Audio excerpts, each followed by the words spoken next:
Hari ini saya akan mempresentasikan mengenai diagnosis dan tata laksana penyakit telinga tengah dan telinga dalam. Berhubung sebenarnya topik ini sangat luas sekali dan kita tahu penyakit telinga tengah dan telinga dalam ini sebenarnya banyak sekali proses yang bisa saling berkaitan, maka izinkan saya menyampaikan topik ini dalam cara yang mungkin dipersingkat.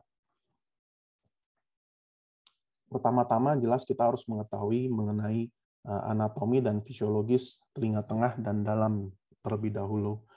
Jadi telinga tengah itu dimulai dari membran timpani, dan membran timpani ini selain bertugas menangkap dari suara, membran timpani juga bertugas untuk menghalau apapun yang dari luar agar tidak mencapai ke telinga tengah. Nah, lalu membran timpani ini bergerak, dia akan bergerak untuk menangkap suara. Suara itu akan dihantarkan melalui tulang-tulang pendengaran, dan lalu tulang pendengaran tersebut akan menghantarkan suara itu ke dalam rumah siput. Lalu mengenai sistem hantaran tersebut, tentu akan banyak hal yang mempengaruhinya, terutama yang paling penting dalam sistem hantaran telinga tengah adalah tuba Eustasius. Nah, tuba Eustasius ini merupakan suatu hal yang sangat penting karena pergerakan dari membran timpani akan mempengaruhi masuknya suara ke dalam telinga. Jika kita lihat dalam video ini, normalnya tuba Eustasius itu selalu tertutup. Jadi waktu tuba Eustasius itu terbuka, dia akan menyelaraskan tekanan yang ada di dalam gendang telinga, sehingga gendang telinga dapat beresonansi dengan baik. Nah, oke, lepas dari itu, mari kita mulai dengan pembahasan penyakit-penyakit yang ada. Penyakit pertama yang ingin saya bahas adalah perforasi membran telinga. Saya akan membedakan perforasi membran telinga di sini dengan penyakit otitis media.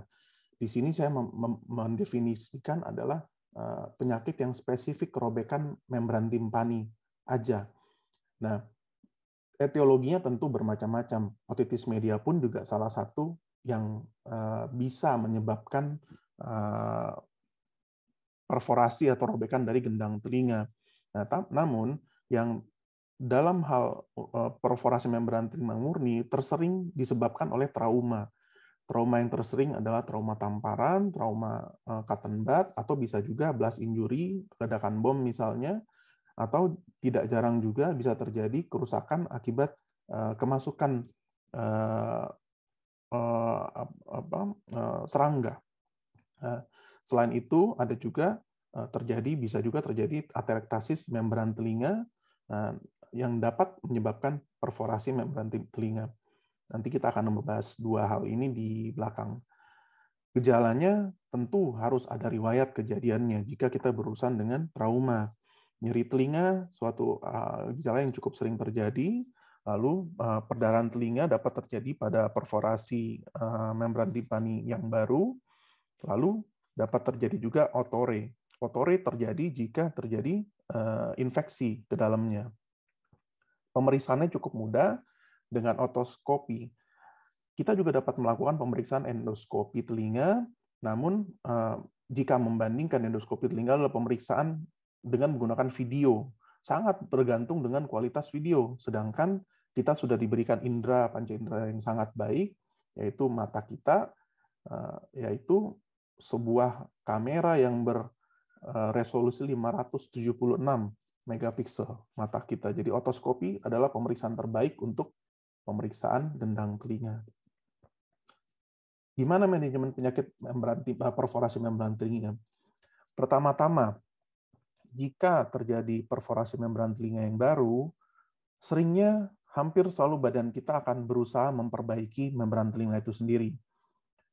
Dari pengalaman, banyak sekali yang cukup baik resolve, walaupun membran timpani perforasi yang cukup besar, dengan menjaga tidak terjadi infeksi. Maka dari itu tentu salah satu terapinya adalah antibiotik tetes, yaitu antibiotik yang satu-satunya yang aman untuk telinga tengah adalah quinolone.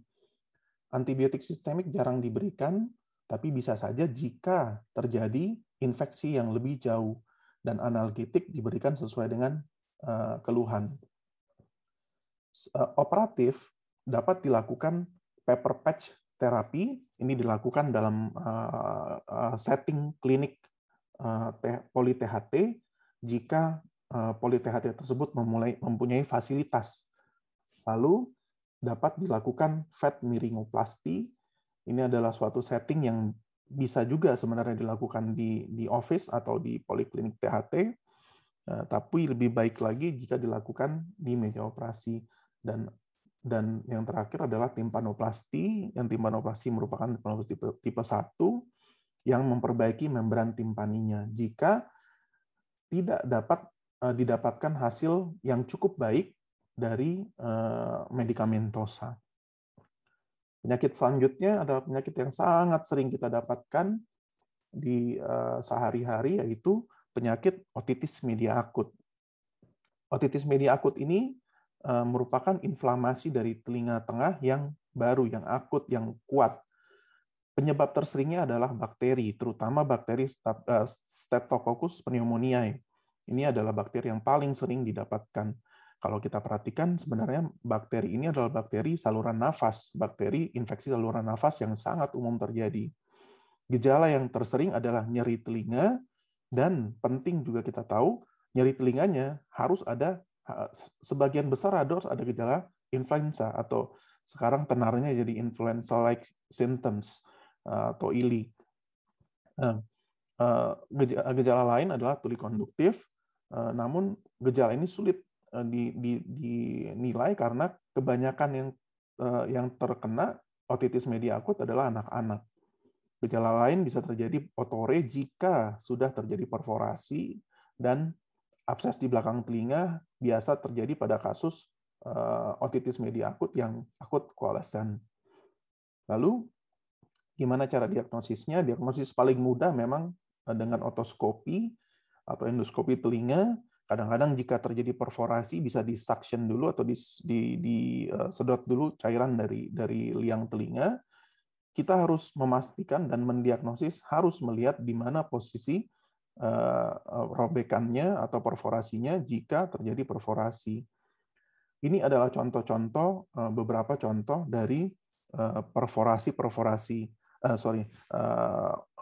pemeriksaan otoskopi dari otitis media akut, di mana yang paling atas merupakan otitis media akut stadium hiperemis, yang nomor 2 ini presupurasi, nomor 3 supurasi, nomor 4 supurasi, dan ini kita bisa lihat di stadium perforasi. Stadium resolusi tidak saya ikutkan. Lalu bagaimana manajemen penyakitnya? Manajemen penyakit dari medikamentosa tentu karena ini penyebabnya bakteri, yang paling baik kita berikan adalah antibiotik sistemik. Kenapa antibiotik sistemik? Kenapa tidak langsung antibiotik tetes? Karena jika membran timpani utuh, antibiotik tetes tidak ada manfaatnya. Dan maka dari itu kita harus memberikan antibiotik sistemik, dan tentu diberikan obat-obatan penunjang lain seperti dekongestan, karena salah satu penyebab yang terseringnya adalah infeksi dari saluran nafas, pilek misalnya, atau batuk. Pasiennya batuk diberikan obat batuk, mukolitik, diberikan analgetik yang sesuai, paracetamol dan sejenisnya. Jika terjadi stadium perforasi, ada keluar cairan, salah satu yang baik adalah dilakukan cuci telinga dengan H2O2, diberikan pada pasien, dan dapat diberikan juga antibiotik topikal setelah terjadi stadium perforasi. Tata laksana operatif yang dapat diberikan adalah miringotomi dan timpanosintesis. Bedanya miringotomi adalah dilakukan irisan pada membran timpani, timpanosintesis dilakukan tusukan dengan suctioning.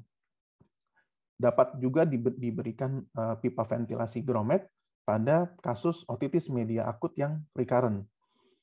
Sedangkan kadang-kadang kita lakukan mastoidektomi sederhana pada kasus akut mastoiditis yang kadang-kadang sampai terjadi abses sampai di mastoid.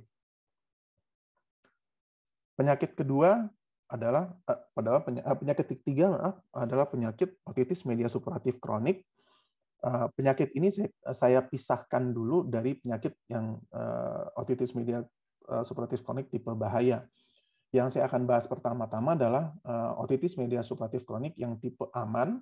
Tipe aman bisa terjadi tipe aman tenang atau tanpa cairan, tipe aman aktif dengan cairan, atau dapat juga TBC dari telinga tengah.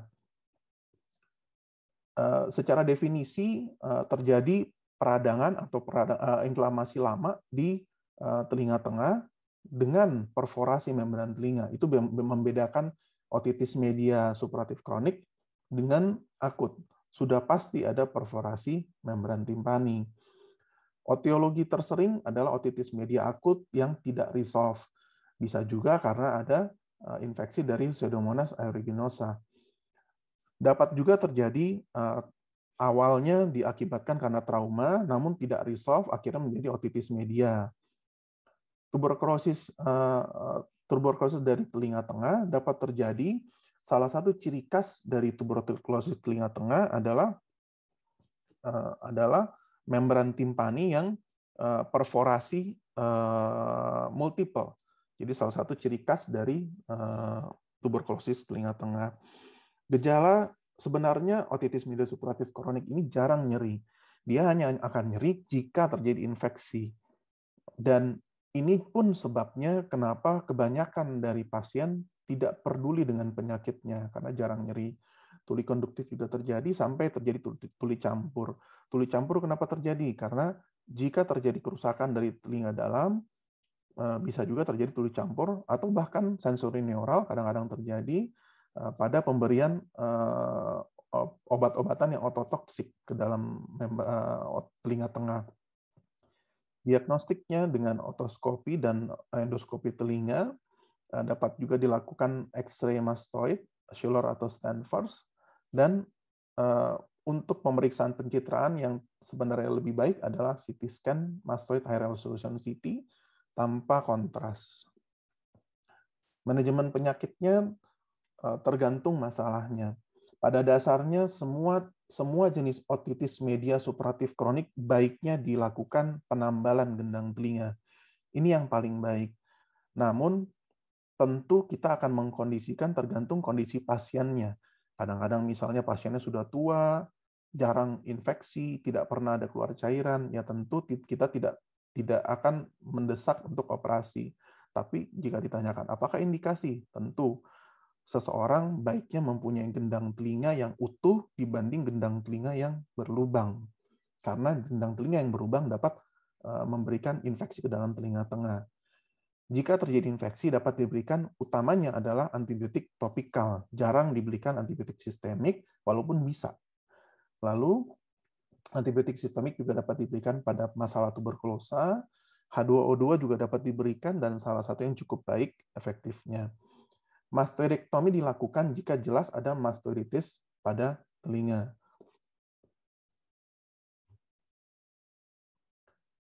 Lalu kemudian kita akan membahas mengenai otitis media supuratif kronik yang tipe bahaya. Jadi tadi dasarnya otitis media itu simpelnya penyakit conge yang orang masyarakat umum sering dengar. Ada dua tipe tadi, tipe aman. Sekarang kita bahas tipe bahaya. Tipe bahaya ini, apa yang bikin beda? Dia adalah otitis media dengan kolesteatoma. Ini yang paling penting, kolesteatoma. Kolesteatoma ini dapat terjadi dan dapat juga terjadi secara kongenital. Gejalanya kadang-kadang ada, kadang-kadang enggak. Ada pasien yang tidak ada gejala sama sekali sampai bertahun-tahun. Tiba-tiba pendengarannya hilang, atau tiba-tiba vertigo berat, atau tiba-tiba ada abses, itu juga bisa terjadi. Otore salah satu gejala yang khas sekali. Otore ini kalau kita anamnesis sering terjadi dari kecil, cukup sering terjadi dari kecil. Maka dari pemeriksaan diagnostiknya tentu juga kita akan menilai ada mastoiditis kronik. Mastoiditis kronik pada pasien akan terjadi karena masalahnya sudah lama. Lalu penyakit ini kenapa dia berbahaya? Karena mudah sekali dan dapat terjadi komplikasi. Komplikasi yang cukup sering adalah seperti abses di retroaurikular atau fistel, ada lubang di belakang telinga yang bisa mengarah ke abses Bezold atau abses di mana dari mastoid turun sampai ke leher, lalu bisa sakit kepala yang hebat, nyeri telinga yang hebat, sakit bisa vertigo. Jika vertigo tentu bisa terjadi labirinitis dan abses otak sampai dengan penurunan kesadaran, sampai dengan meninggal. Salah satu yang tidak kalah penting dan sering terjadi adalah paresis saraf 7, karena di dalam telinga tengah pun juga ada melintas saraf 7, cranial nerve. Diagnostik yang terbaik adalah CT scan high resolution non contrast. Sedangkan diagnostik otoskopi dan endoskopi atau X-ray sebenarnya dapat dilakukan, tapi tetap gold standarnya untuk saat ini adalah CT scan mastoid high resolution. Untuk manajemen penyakit, medikamentosa hanya diberikan secara simptomatik. Jika pasien ada nyeri, ada keluar cairan, kita bisa berikan pencuci telinga. Tidak direkomendasikan memberikan antibiotik kecuali memang terjadi infeksi atau terjadi komplikasi infeksi pasca karena penyakitnya. Tata laksana operatif adalah tata laksana yang definitif untuk masalah otitis media dengan kolesteatoma. Dilakukan ekstirpasi dari kolesteatoma, membuang seluruh kolesteatoma dengan matriks-matriksnya. Lalu jika lebih baik dilakukan mastoidektomi dinding runtuh, walaupun dapat juga dilakukan mastoidektomi dinding utuh. Dan jika dilakukan mastoidektomi dinding runtuh, dilakukan rekonstruksi liang telinga dan penambalan gendang telinga. Penting juga dilakukan manajemen komplikasi, misalnya manajemen komplikasi jika terjadi infeksi di otak, misalnya dilakukan antibiotik sistemik dosis tinggi. Jika terjadi abses di retroaurikular, dapat dilakukan segera drenase abses. Jika terjadi facial nerve paresis, dilakukan facial nerve decompression atau grafting kadang-kadang, dan simptomatik lainnya. Penyakit selanjutnya adalah penyakit polip telinga tengah. Saya akan pisahkan penyakit polip telinga tengah ini dengan otitis media supuratif kronik tipe bahaya, walaupun polip telinga tengah memang salah satu yang cukup sering adalah otitis media supuratif kronik tipe bahaya. Secara definisi, polip telinga tengah, kadang-kadang disebut juga aural polip, kadang-kadang disebut juga itu, adalah penampakan polip atau penampakan granuloma yang berasal dari telinga tengah. Etiologinya, penyebabnya bisa dari kolesteatoma, bisa dari benda asing, bisa dari infeksi. Benda asing pun juga bisa menyebabkan granuloma. Beberapa kasus pada pasien yang sering sekali korek-korek telinga, kadang-kadang cotton bud bisa terdapat di dalamnya gendang telinga, atau kadang-kadang saya pernah mendapatkan bulu ayam di dalamnya gendang telinga, hampir sampai ke mastoid. Gejalanya otore, hampir selalu polip atau granuloma dari telinga tengah terjadi otore atau keluar cairan dari telinga. Perdarahan telinga dapat terjadi karena granuloma ini adalah massa yang mudah sekali berdarah, dan nyeri telinga merupakan suatu gejala lainnya. Diagnostik dapat dilakukan dengan otoskopi dan endoskopi, namun salah satu diagnostik yang sangat baik adalah CT scan mastoid high resolution, karena pada dasarnya kadang-kadang kita kesulitan untuk menilai dari mana polip ini, dari mana granuloma ini terjadi. Ini adalah contoh-contoh polip. Misalnya contoh yang paling atas, ini granuloma liang telinga. Kalau ini jelas sekali penampakannya karena kolesteatoma, karena kita juga sebagian lihat ada kolesteatoma di atasnya. Namun kalau kita lihat dari gambar kedua dan ketiga, ini masih belum tentu kolesteatoma. Bisa juga misalnya ada benda asing. Atau mungkin hal sederhana sekali, misalnya karena korekan-korekan yang berulang-ulang. Manajemennya, kita dapat berikan dulu antibiotik atau steroid topikal. Kenapa antibiotik dan steroid topikal? Karena langsung granuloma adalah proses dari inflamasi. Jadi steroid salah satu yang paling baik. Sayangnya tidak banyak preparat di Indonesia yang memberikan steroid murni untuk tetes telinga. Salah satu produk memberikan ciprofloxacin dan steroid itu adalah salah satu yang cukup baik dan aman jika terjadi perforasi, dia cukup baik masuk ke dalam telinga tengah. Pengobatan lain simptomatik, sedangkan operatif dilakukan eksplorasi dari telinga tengah. Artinya kita lihat dari mana si polipnya. Jika memang ada kolesteatoma, tentu tata laksananya ekstravasi kolesteatoma dan evakuasi, lakukan mastoidektomi dini meruntuh dan lain-lain dan sebagainya. Timpanoplasti dilakukan setelah dibersihkan granulomanya. Atikotomi dapat dilakukan dari liang telinga ataupun dari mastoidektomi. Penyakit selanjutnya adalah otitis media efusi atau otitis media non-suppuratif. Penyakit ini dapat terjadi akut dan kronik. Semakin dia akut, kelihatan penampakannya seperti thin liquid. Sedangkan semakin dia kronik, dapat tampak sebagai thick liquid, di mana si cairan dalam telinga tengah bahkan bisa menyerupai lem. Makanya penyakit ini cukup sering disebut glue ear. Efusi telinga tengah adalah otitis media efusi adalah penyakit di mana terjadi efusi telinga tengah tanpa ada tanda infeksi. Nah, saya garis bawahi tanpa ada tanda infeksi ini bukan berarti tidak ada kumannya. Kuman bisa saja ada dan cukup sering ada, tapi memang tanpa ada tanda infeksi, tidak ada inflamasi, tidak ada sakit dan lain-lain. Proses terjadinya bisa terjadi karena oklusi tuba Eustachius yang tadi kita lihat sebelumnya, terjadi infeksi saluran nafas, inflamasi dan alergi, atau misalnya oklusi akibat adenoid hipertrofi, gangguan anatomi, atau bahkan masalahnya seperti tumor, misalnya pada KNF, itu bisa terjadi otitis media efusi. Maka dari itu adalah salah satu diagnostik jika terjadi otitis media efusi di telinga, apalagi unilateral, perlu kita lihat area nasofaringnya. Lalu hal yang cukup dapat terjadi juga adalah tekanan positif. Misalnya pada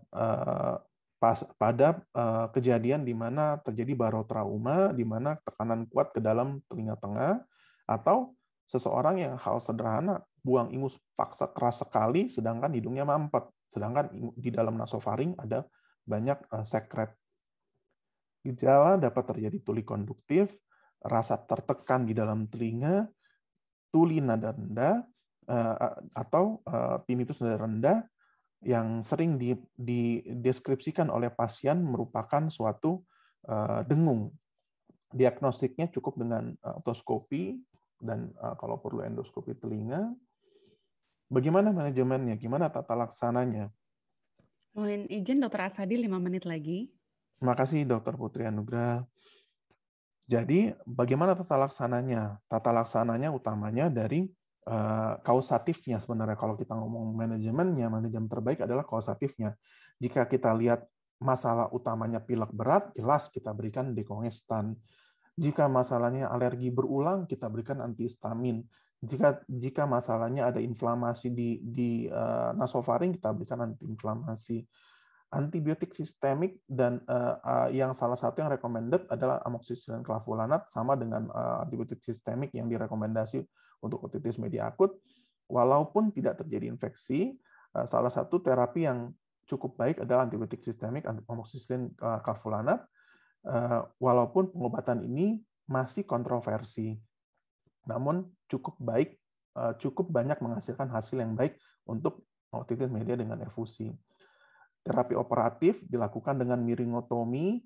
Jika miringotominya setelah menutup terjadi recurrent, dapat dilakukan pemasangan pipa ventilasi grommet, dan penting juga untuk menata laksana kausatifnya, yaitu adenyrektomi, memperbaiki masalah kronik hidung, atau misalnya ada masanya diperbaiki, misalnya ada KNF atau ada angiofibroma misalnya.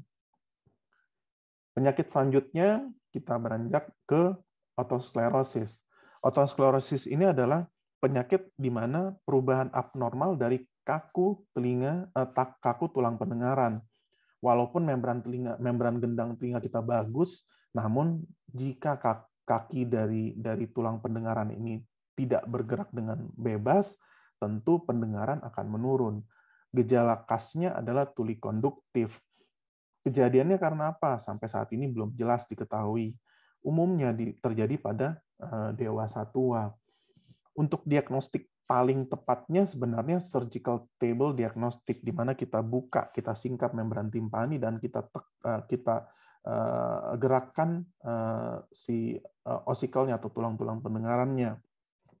Diagnostik yang lain dapat dilakukan dengan melihat adanya Schwarzstein di membran telinga.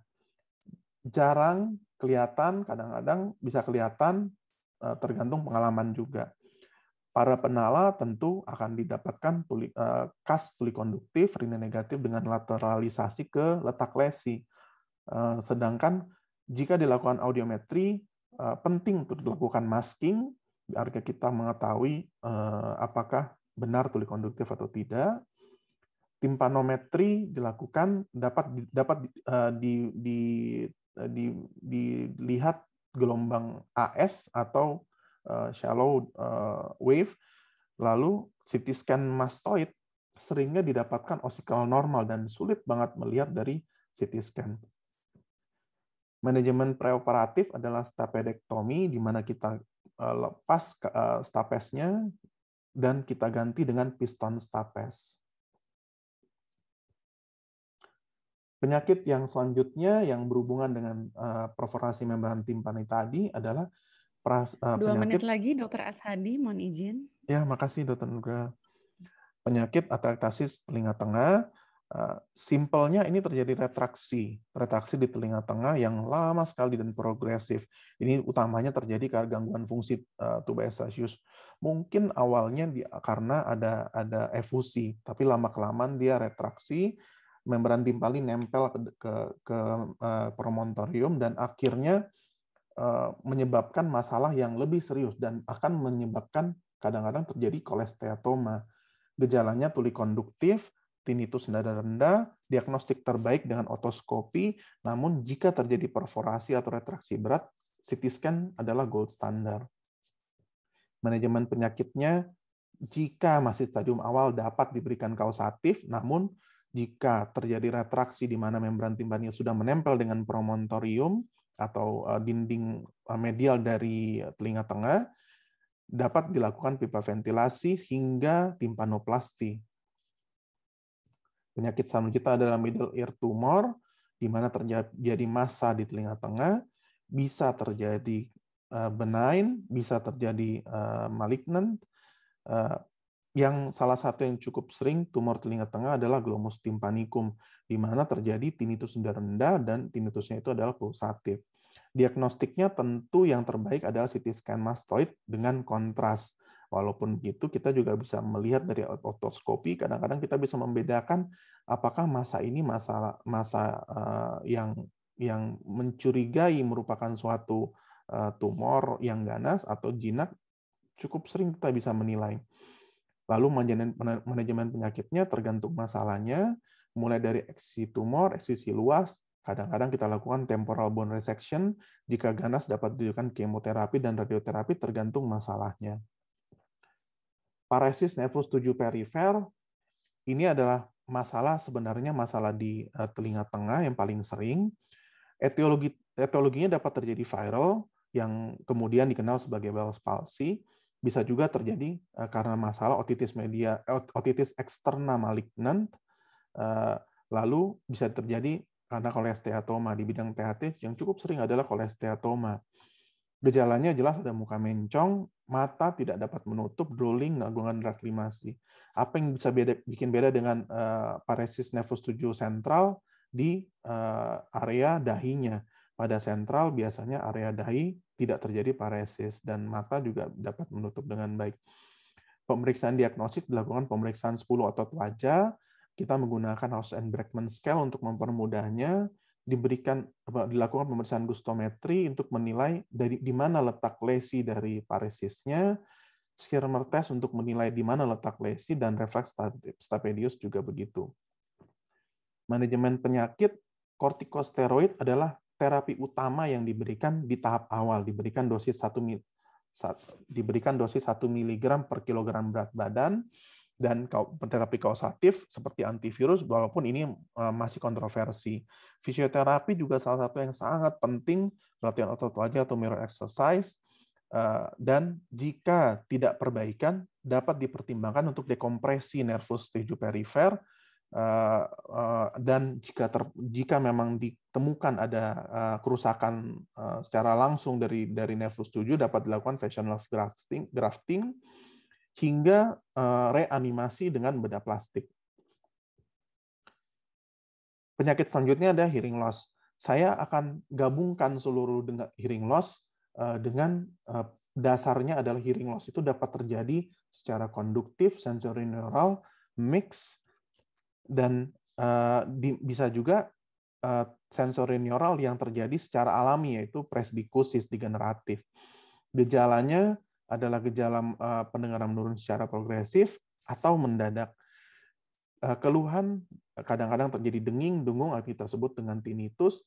Ini adalah contoh-contoh audiometri yang paling atas. Ini adalah audiometri normal. Yang nomor 2 dari atas adalah audiometri tuli konduktif. Yang nomor 3 ini adalah audiometri sensorineural hearing loss. Dan ini kebetulan juga gambarnya sensorineural hearing loss yang presbikusis, yang tersering seperti ini, nada tinggi yang menurun, sedangkan nada rendahnya masih baik. Lalu salah satu contoh tuli tercampur yang paling bawah. Bagaimana diagnostiknya? Gold standarnya adalah audiometri nada murni. Dapat juga diberikan dilakukan pemeriksaan dari nada tutur. Jika anak, kadang-kadang bisa dilakukan play audiometri, timpanometri, OAE, dan jika anak susah, kadang-kadang kita lakukan pemeriksaan ABR atau BERA, lebih sering dikenal, hingga ASSR atau audio steady state response. Mohon izin Dr. Asadi, waktunya sudah habis. Saya masih ada 3 slide lagi, tinggal 3 slide lagi. Oke, baik. Silakan dokter. Ya, lalu manajemen penyakitnya tentu kausatifnya. Sederhana, misalnya terjadi tuli konduktif karena serumen, ya solusinya ear toilet. Jika terjadi masalahnya karena otitis media efusi, ya efusinya diperbaiki. Jika terjadi gangguan hantaran tulang yang permanen, salah satu yang baik adalah bone conduction hearing aid seperti gambar yang paling atas, hingga middle ear implant, gambar nomor 2. Pada sensorineural hearing loss dapat dilakukan pemberian kortikosteroid sebagai terapi utama, hingga kortikosteroid intratimpanik disuntikan ke dalam gendang telinga. Terapi penyerta lain adalah terapi hiperbarik, multivitamin, bed rest, dan akupunktur. Hearing aid diberikan jika sensorineural hearing loss tidak perbaikan. Spesifik diberikan pada sensorineural hearing loss yang tidak membaik dengan terapi konservatif. Dan cochlear implant diberikan jika pasien yang diberikan hearing aid tidak mendapat manfaat dari hearing aid tersebut. Gangguan keseimbangan adalah penyakit terakhir yang kita bahas. Penyakit ini memang sedikit banyak agak bersinggungan dengan dokter saraf, tapi kenyataannya organnya harafiah ada di dalam telinga dalam atau kanalis semisirkularis. Keluhannya adalah vertigo, bisa juga hanya gangguan keseimbangan ringan. Nystagmus dapat terjadi, dan salah satu yang jarang terjadi adalah Meniere's disease, di mana terjadi sensorineural hearing loss yang fluktuatif, tinnitus periodik, dan vertigo periodik. Secara etiologi tergantung masalahnya. Jika BPPV dapat terjadi karena partikel atau otolit, kanalit, kupulit, dan lain-lain. Iskemik ini terjadi pada penyakit perifer dan sentral, dikenal sebagai paresis kanal semisirkularis, sudden vertigo, atau bisa juga terjadi vertigo sentral atau penyebab stroke dan lain-lain. Inflamasi juga dapat menyebabkan misalnya otitis media, bahkan kolesteatom dapat menyebabkan fistula pada KSS semisirkularis, dan pada penyakit Meniere dapat terjadi hydrops endolymph. Ini salah satu contoh di mana kita bisa menilai proses dari pergerakan kepala mempengaruhi sekali kanalis semisirkularis. Jadi kanalis semisirkularis ini saya ibaratkan seperti orang jalan di tali dengan tongkat. Artinya ini seperti tongkatnya kita, menyeimbangkan badan kita. Diagnostik yang paling baik sebenarnya adalah pemeriksaan keseimbangan sederhana dan anamnesis yang cermat. Pentingnya itu di anamnesis yang cermat. Sedangkan pemeriksaan diagnosis yang baik, lain yang baik adalah postrografi, ENG, Dix-Hallpike, atau tes posisi, terutama untuk BPPV. Jika Meniere dapat dilakukan tes gliserin dan ECOG. Untuk manajemen penyakit, ini slide terakhir, diberikan yang tersering terutama adalah betaistin. Memang itu merupakan antihistamin A3 antagonis, tapi ini merupakan terapi, sebenarnya merupakan terapi simptomatik, bukan kausatif. Untuk memperbaiki kausatifnya sebenarnya lebih baik dilakukan vestibular rehabilitation therapy atau dikenal sebagai VRT. Terapi yang lain dilakukan kalsium antagonis seperti flunarizin, kortikosteroid, terutama jika terjadinya adalah kortikosteroid sistemik atau intertimpanik, terutama jika terjadinya karena inflamasi atau penyebab-penyebab yang sesuai. Simptomatik yang lain seperti anti mual, obat penenang, dan lain-lain, dan dapat juga diberikan vasodilator dan diuretik, terutama pada pasien Meniere. Terapi operatif lain pada BPPV yang utama adalah sebenarnya Epley's maneuver. Dapat dilakukan juga Brandarov atau adalah merupakan latihan terapi mandiri.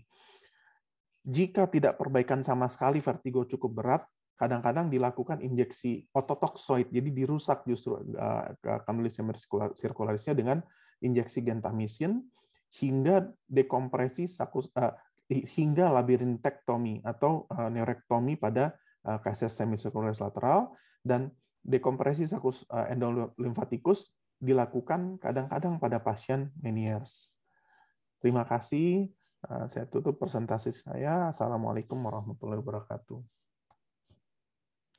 Waalaikumsalam warahmatullahi wabarakatuh. Terima kasih pada Dr. Ashadi. Sangat seru sekali presentasinya, Dokter. Itu gambarnya banyak sekali dan beberapa highlight di setiap slide ya. Sangat informatif sekali. Dan memang keterlambatannya karena kasusnya banyak ya, Dokter ya. Baik, berikutnya adalah kita masuk ke sesi tanya jawab. Harap bersiap kepada para pembicara kita hari ini karena pertanyaan yang masuk banyak sekali. Mungkin akan saya rangkum beberapa. Seperti kita ketahui hari ini alhamdulillah peserta yang masuk sekitar 500 lebih, Dokter. Baik, mohon bersiap. Baik, Dokter. Saya lanjutkan pertanyaan berikutnya kepada pembicara kita, Dr. Ashadi. Pertanyaan datang dari Dr. Farida. Bagaimana sebaiknya tata laksana pada pasien manula usia 60 tahun dengan keluhan keluar cairan dari telinga, otitis media supuratif kronik dengan perforasi membran timpani total sinistra? Terima kasih, Dokter. Ya, terima kasih Dr. Farida atas pertanyaannya. Jadi, jika pasien sudah tua, artinya pasien ini keluar cairan, otitis media dengan perforasi, timpani total. Oke, sebenarnya tadi seperti yang saya jelaskan tadi, segala jenis otitis media baiknya dilakukan penambalan gendang telinga. Tapi tentu kita akan mempertimbangkan dengan faktor usia. Pada pasien dokter misalnya usia 60 tahun. Nah, seberapa sering keluar cairan dari telinganya? Semakin sering keluar cairan telinga, otomatis kan kita akan sering memberikan antibiotik pada telinga tengah.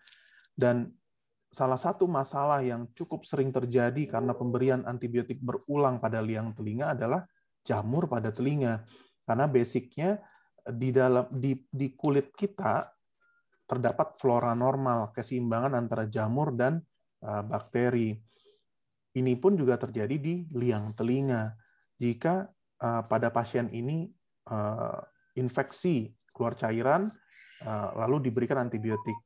Nanti misalnya 2 minggu kemudian infeksi lagi, keluar cairan, diberikan antibiotik. Tentu saran untuk dilakukan timpanoplasti dan dengan atau tanpa mastoidektomi adalah suatu hal yang sangat direkomendasi.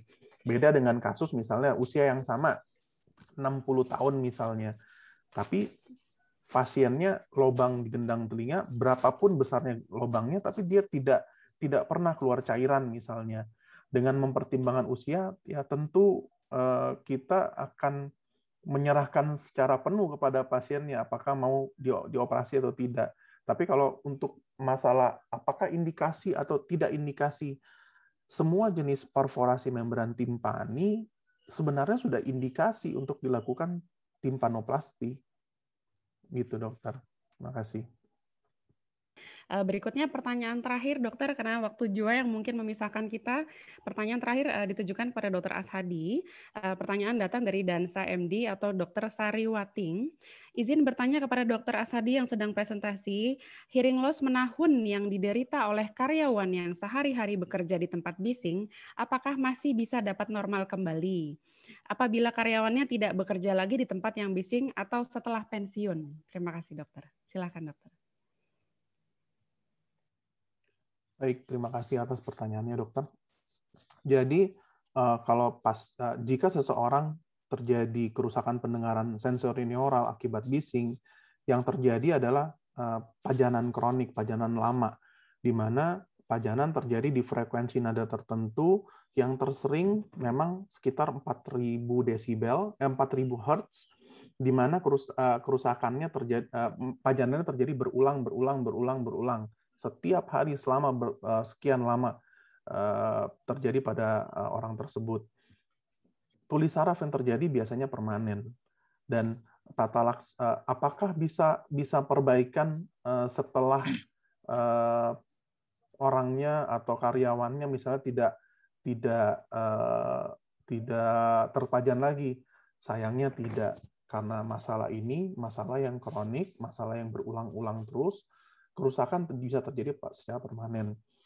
Namun, salah satu tata laksana yang cukup baik dan masih memungkinkan adalah dengan menggunakan alat bantu mendengar yang cukup baik meresolve, namun alat bantu dengarnya pun juga biasanya khusus seperti alat bantu dengar yang kita sebut alat bantu dengar multi-channel.